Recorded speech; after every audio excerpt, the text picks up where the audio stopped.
Hey Tilly peeps, we're back with a news article.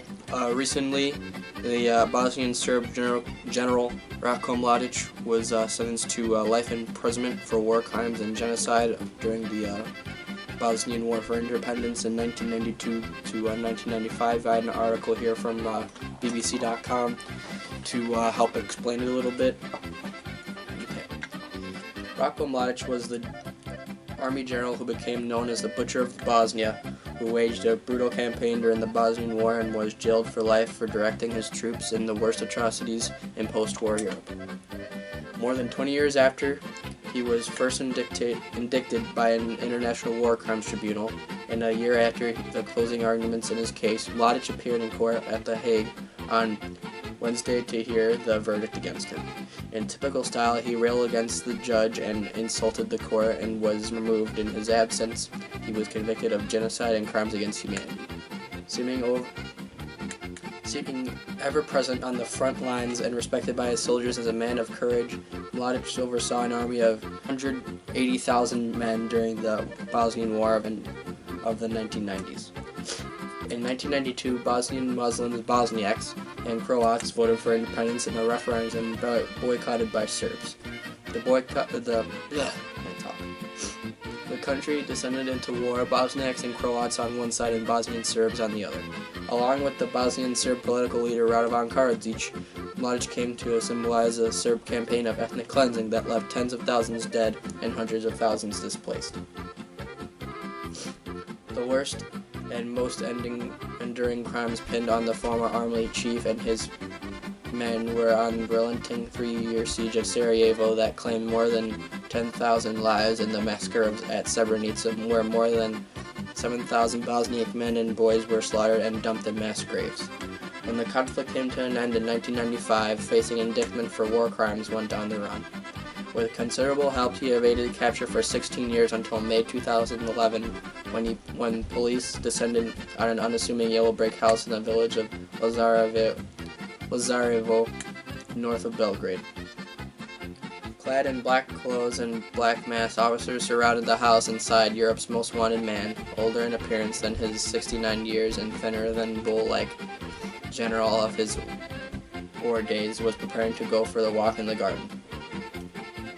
Ratko Mladic was furious in pursuit of what he saw as the destiny of the Serb nation. He saw the war as an opportunity to avenge the 5 centuries of occupation by Muslim Turks. He referred to Bosniaks as Turks in order to insult them.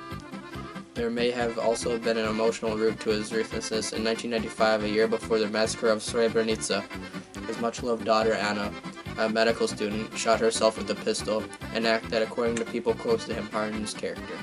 Some believe that she chose to die after learning of the atrocities committed by forces under her father's command. Mladic was born in the South Bosnian village of Kalinovic. On his second birthday in 1945, his father died fighting pro-Nazi Croatian Ustaša troops. He grew up in Tito's Yugoslavia and became a regular officer in the Yugoslav People's Army. A career soldier, he was said to inspire passion and devotion among his soldiers. When the country slid into war in 1991, Mladic was posted to lead the Yugoslav Army 9th Corps against Croatian forces at Knin. If you don't know, in the 1991 war for Croatian independence, the Serbs set up a small place near Knin, near the crescent of Croatia, named Republika Srpska Krajina. The following year, he was appointed to lead a new Bosnian Serb army. As his gunners pounded the city of Sarajevo in early 1992, mercilessly killing civilians, he would yell, "Burn their brains," to encourage them, and shell them until they're on the edge of madness. A siege laid waste of parts of central Sarajevo, hollowing out houses and carrying cars. A long stretch of road leading into the city became known as Sniper's Alley, after the Serb marksmen who would fire at anything that moved, car, man, woman, or child. The most horrific crime of which Mladic was convicted happened 80 kilometers north of Sarajevo, in a small salt mining town whose names would become indelibly associated with the horror of that week. His Srebrenica was a Bosniak enclave under UN protection when in July 1995, Mladic's forces overran it and rounded up thousands of men and boys aged 12 and 77. Now, what I heard about this Srebrenica thing, correct me if I'm wrong, that it was under UN protection, but the UN forces left, making that the town of Srebrenica was less protected. So it was really, so if the UN would have just stayed there, it would have just saved thousands of lives, but that's two different things. As the men were detained, Mladic was seen handing out sweets to Bosniak children in the main square. Hours later, in a field outside town, his men began shooting. Over the next 5 days, more than 7,000 men and boys were executed, reporting machine gun in groups of 10 before being buried by a bulldozer in mass graves. It was the worst mass execution since the crimes of the Nazis. The war ended later that year. Hundreds of thousands of non-Serbs had been driven from their homes in an attempt to create an ethnically pure state in Croatia and Bosnia.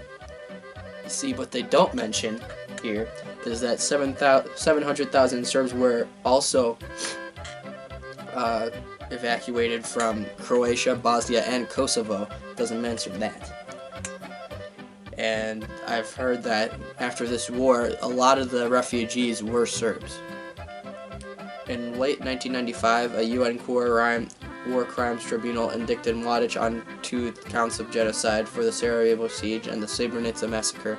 Many of other combatants, including Croats and Bosniaks, were also accused of war crimes. Mladic went on the run, but he didn't go far. Flight and arrest. As a fugitive, Mladic still enjoyed the open support and protection of the then Yugoslav president, Slobodan Milosevic.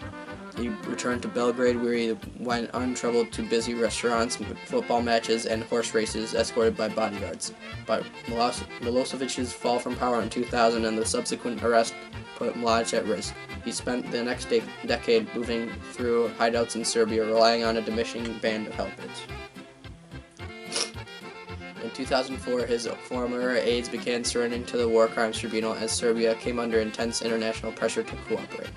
When Karadzic was detained in Belgrade in July 2008, speculation grew that Mladic's arrest would follow, but it was not until the 26th of May 2011 that police units descended on Lazarevo and surrounded Mladic's yellow brick house. When the officers moved in, the man who had vowed to never be taken alive surrendered quietly, and the 2 loaded guns he kept for protection lay untouched.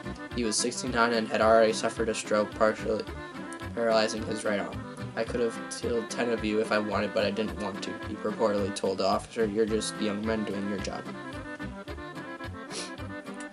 He finally went on trial in 2012 at The Hague, facing 11 charges, including genocide. The court, anxious that he should not die before the end of the proceedings, scaled back the case against him.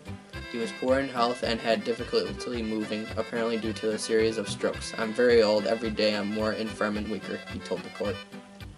Despite his family, Mladic was defiant in court. He sarcastically applauded the judges as he entered and argued vociferously with them, catching the eye of a Bosnian woman who had gestured rudely to him. He drew his finger across his throat. His 12-member defense team argued that their client was an honest professional career soldier who successfully defended Bosnian Serbs from the threat of genocide. They said he was in Belgrade for meetings with international officials when most of the killings in Srebrenica took place, and that he had no means of communication with the men there. The prosecution did not disagree, but contended that he met senior deputies before leaving the town and gave them the order to kill. The defendant branded the court proceedings satanic. Fanatical and fearless, Mladic became a folk hero to many of those he led, and he remains a hero in his home village of Bozanovici, where a sign nailed to the tree still reads, Gerald Mladic Street. 2 decades on from the war, in the courtroom at The Hague, he was diminished physically but not in temper. Just as in his other court appearances, he shouted and disrupted the court, but it did not matter. He was removed and his sentence handed down in his absence.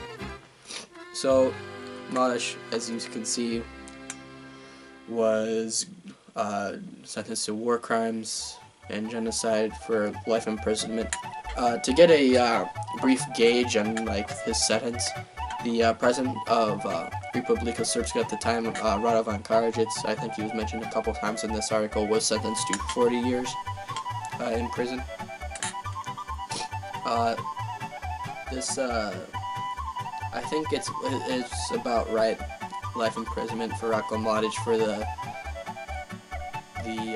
crimes against humanity and everything, but it's you can see where the Serb nationalism comes in for him, because he was the leader of a state of the Republika Srpska. He was one of the main like founding fathers along with Karadzic in Bosnia. As he was saying about the Bosniaks, 500 years under Muslim rule, it was they wanted to make sure the Serbs were safe in Bosnia, because they didn't know, because Serbs have been genocided in the former Yugoslav republics of Bosnia and Croatia for a lot. You know, the Ustaša that he was talking about in Croatia were Nazis that killed lots of Serbs. The Muslims in the Bosnia there under Turkish rule, and the Ottomans killed a lot of Serbs. So he's just trying to make sure the Serbs were in good hands. But that doesn't exclude the fact that he killed a lot of people. So what do you guys think about the sentence of Ratko Mladic? What do you think? Should he just been put to death? Do you think the sentence was too stiff, maybe too heavy? What do you guys think? Put in the comments below, and I'll see you later. Be sure to be commenting, liking, subscribing, all the things. Nuke that like button, and I'll see you in the next one. Bye-bye.